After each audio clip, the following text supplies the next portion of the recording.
daawaneysaan kuna soo dhawaada warkii telefishinka madaxa bannaan ee Bulsha TV idinka imanaya istuudiyihiisa magaalada Hargeysa. Qodobada daawadayaal habeenkan caawa warka ku maqli doontaan waxaa kamid ah madaxweynaha Soomaaliland Mudane Axmed Maxamed Maxamuud Silaayo ayaa maanta ka qayb galay aas qaran oo loo sameeyay xildhibaan Axmed Weyne. dhinaca kalena madaxweynuhu wuxuu qasriga madaxtooyada ku qaabilay ardayda dhagoolayaasha ah ee wax ka barata dugsiyada dalka ee dhagoolayaasha. guud ahaanba waxaa maanta si rasmi ah uga bilaabmay dalka imtixaanaadka shahaadiga ee dugsiyada sare iyo dhexe, taasi oo ay u fadhiisanayaan arday tiradoodu gaadhayso ilaa 20,000 oo arday. daawadayaal kuwaasi waa qaar ka mid ah qodobadii warka haatana isagii oo dhammaystiran.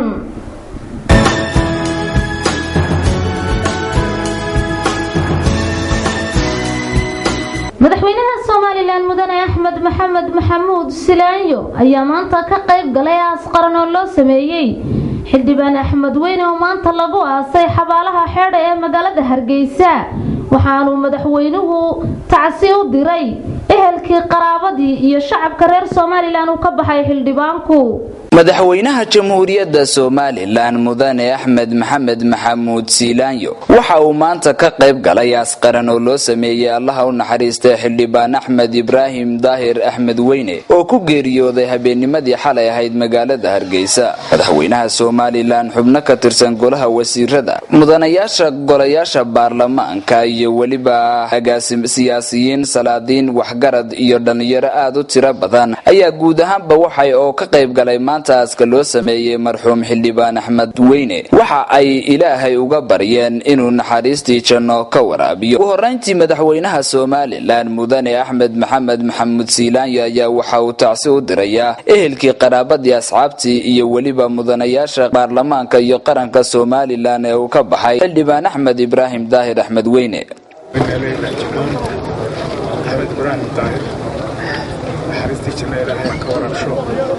eelkii iyo qoysku ka geeriyooday sameeyay kulliga wax ka siiyo xuquuq ahaa weyn oo mas'uuliyadda qaranka mid ah xildhibaana halgamaa weyn ah magaciisa maamuus muddo kale ayuu ahaa taariikh weyn leh dadkii muddo soo halgamay mid ahaa ayuu ahaa.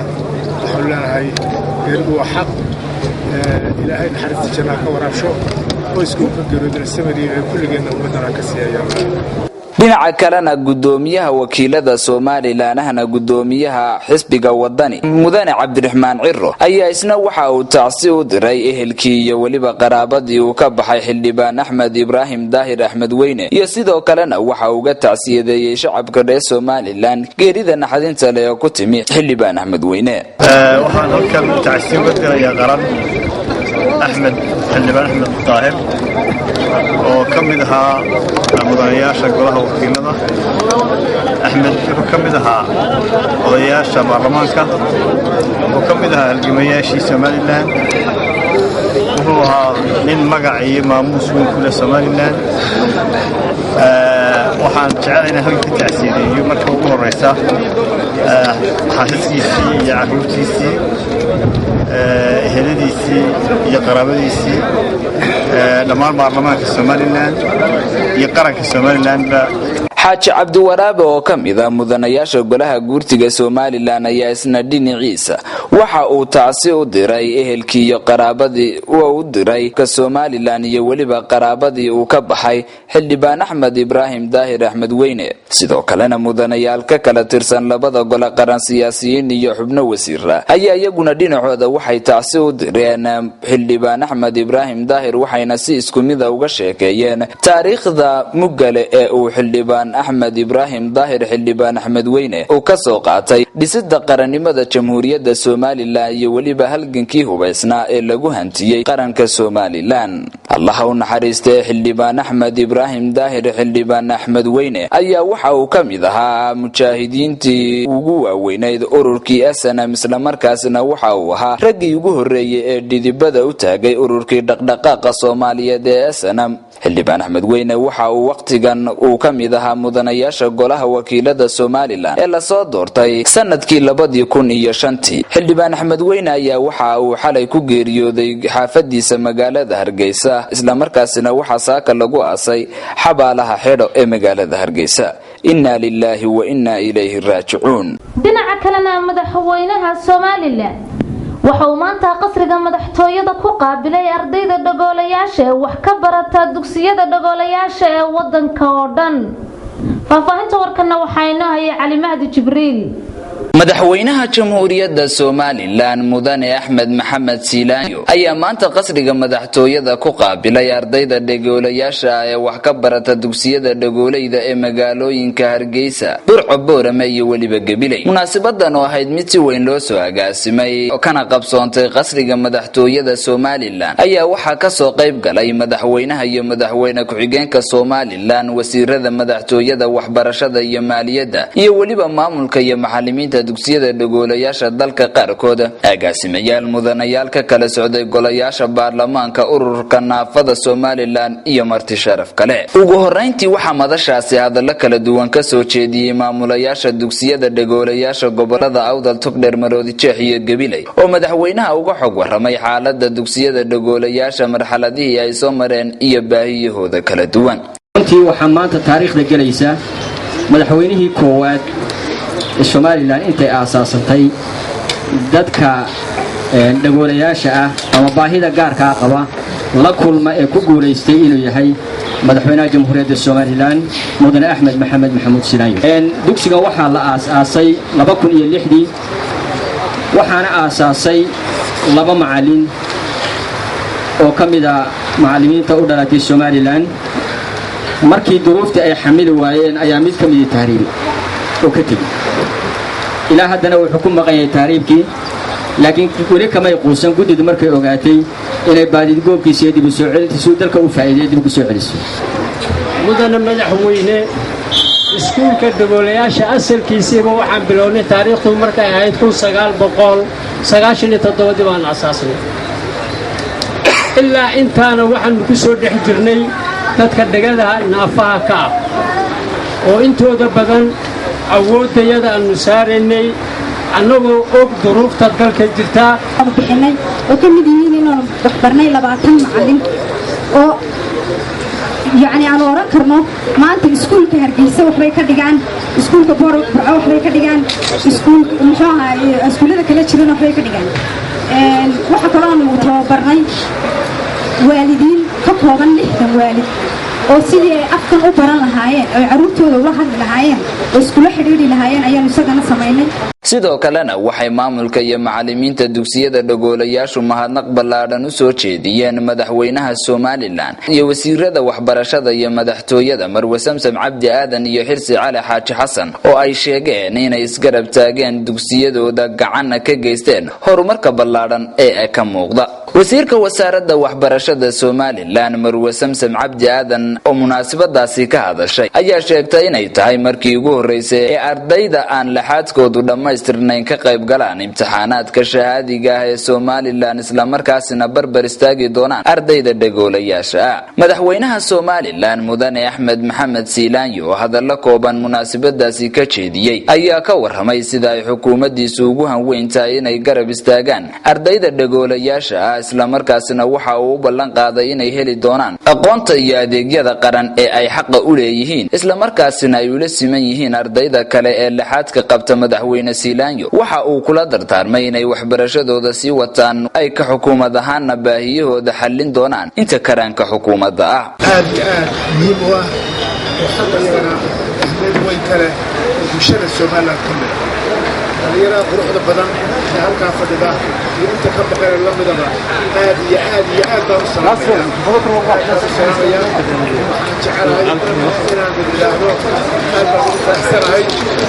waxyaabay idin qabsoomay waxaan idinka ballan qaadayaa baahan inaad sheegateen inaan waxaan ka qaban karno aanu ka qabanno oo aad la xuquuq tihiin laydin siiyo ihtimaam gaara ama la siman ama ka badan la siiyo dad kale in laydin siiyo ayaan idinka ballan qaadaya. gabagabadiina waxaa ardayda dugsiyada dhagoolayaasha loo qaybiyey hadiyado gaara oo ugu talagalay madaxweynaha Somaliland taasoo na shaacin balse ku jirtay warqado envelope ah oo ugu talagalay ardayda dhagoolayaasha ee wax ka barata guud ahaanba dalka Somaliland inuu ku dhiirigeliyo. ardayda dhagoolayaasha ayaa laga dheehanayay cilmiga ay barteen waxayna halkaasi ku qaadeen heesta calanka Somaliland oo ay ku qaadayeen luuqadooda gaarka ah. guud ahaanba waxaa maanta si rasmi ah dalka uga bilaabmay imtixaanka shahaadiga ee dugsiyada sare iyo dhexe iyadoo ardayda u fadhiisanaysa imtixaankana ay gaarayaan tiradoodu 20,000 oo arday.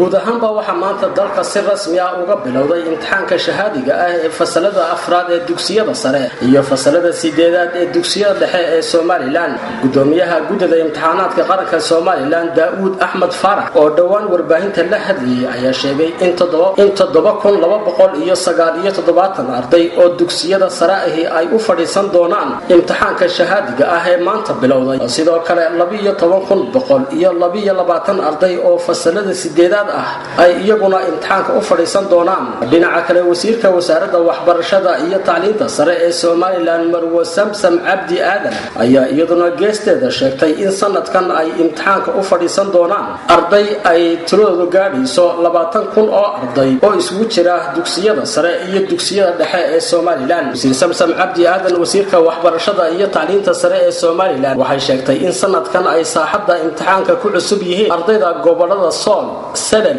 iyo degmada Buuhoodle. sidoo kale wasiiradu waxa ay sheegtay in sanadkan ay imtixaanka la fadhiisan doonaan ku dhawaad 10 arday oo indhoolayaal ah. sida wararka naga soo gaaray guud ahaanba gobolada iyo degmooyinka dalku ay sheegayaan hawsha imtixaanka ayaa maanta si habsami ah u bilaabantay iyada oo aan ilaa imika la soo sheegaynin wax caqabad ah oo ka hor yimid habsami u socodka hawsha imtixaanka Somaliland. waana markii ugu horeysay ee arday gaadhaysa 20,000 oo arday ay imtixaanka shahaadiga u fadhiistaan.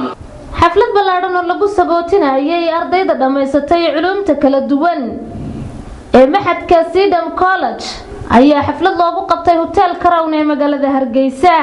faahfaahinta warkana waxaa inoo haya Axmed Sitar.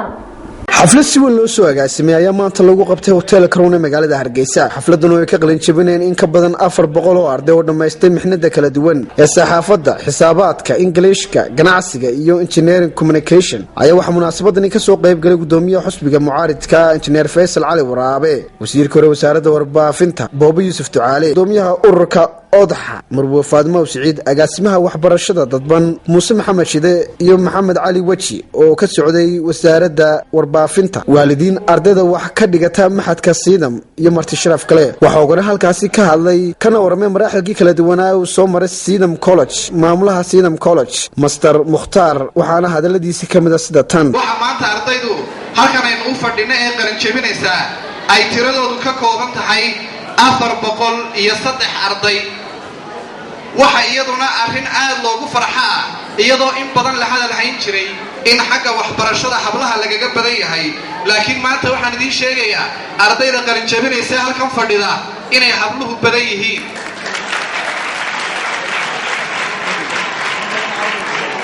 afar boqol iyo 3 arday oo qaran jabinaya 208 arday ayaa hablaha halka 195 ay inama yihiin. taasi waxay muujinaysaa dadaalka ay muujinayaan habluhu ee xagga aqoonta iyo waxbarashada, suugaanta iyo gabayada iyo waliba sida halkan ay habluhu gabayada uga soo jeedinayeen inaan arkaynay baan filaya. maamulaha Sidam College Master Mukhtaar oo u mahad celiyay telefishinka madaxa bannaan ee Bulsho TV ayaa waxa uu yiri sida tan. waxa kaloo halkan iyagana aan uga mahadnaqayaa Bulsho TV ama TV-ga Bulsho oo isaguna sidoo kale naga aqbalay inuu 3 arday tababar siiyo internship ah si ay ugu fududaato inay shaqo helaan. waxaana madashaasi ka hadlay gudoomiyaha xusbiga mucaaridka Engineer Faysal Cali Waraabe, waxaanu yiri inayna qasbanay Soomaaliya ku soo diraa uu ka yahay kii shalay loo diiday inuu xafiis furtay ee ka socday UN. dawladda waa ku amaanaa intaas waxaan ii sheegay walaalayaal markay adkaysan kari waayeen ee arkeen sidii 7 May aynu abaabulay idinku isku abaabushay dowladnimo abaabulina waa tii madaxweynaha banaadir xasan sheekh waa kii adkaysan kari waayey ay caadifad baa qaaday caadifad ninka maanta nala Soomaaliya caadifad baa qaaday ma ninkaasaa Soomaali waddankiisa hagaajin karaa weydiin Ilaahay ku dhaadiyay waxaa iyaguna halkaasi hadalka iskaga daba maray wasiirkii hore wasaaradda warbaafinta Booba Yuusuf Ducaale Marwo Faadimo Saciid agaasimaha telefishinka madaxa bannaan Somaliland Space Channel Cabdiraxmaan Xaaji agaasimaha wasaaradda waxbarashada Dadban Muuse Maxamed Shide waxaana dhammaantood ku dheeraadeen ahmiyadda ay waxbarashadu u leedahay ardayda iyagoo sheegay inay iska ilaaliyaan tahriibkana iyagoo ka digay khatarta uu leeyahay tahriibku waxa madashaasi ardayda wax ka dhigata Sidam College ay ku soo bandhigtay riwaayad ka hadlaysay waxbarashadu faa'iidada ay u leedahay dadka waxaa gabagabadii halkaasi shahaadooyinka lagu guddoonsiyay ardaydii ka qalan jabisay maxadka Sidam iyo waliba macallimiintii wax ka dhigayay maxadkaasi oo ardayda wax ka dhigata maxadkaasi ay guddoonsiyeen shahaadooyin iyo hadiyado ay ugu taageleen macallimiintooda Axmed Sadaar Bulsha TV magaalada Hargeysa daawadayaasheeda qiimaha iyo qadarinta naga mudan intaasi ayaan ku soo gabagabaynaynaa war wixii dalka gudihiisa iyo dabadiisa baan idinka haynay habeenkan caawa warkan warka xigay intaan ku kulmi doona aniga iyo asxaabtiga la qayb qaadatay tabinta warkaba waxaan idinkaga tagaynaa salaamu alaykum wa rahmatullaahi wa barakaatuh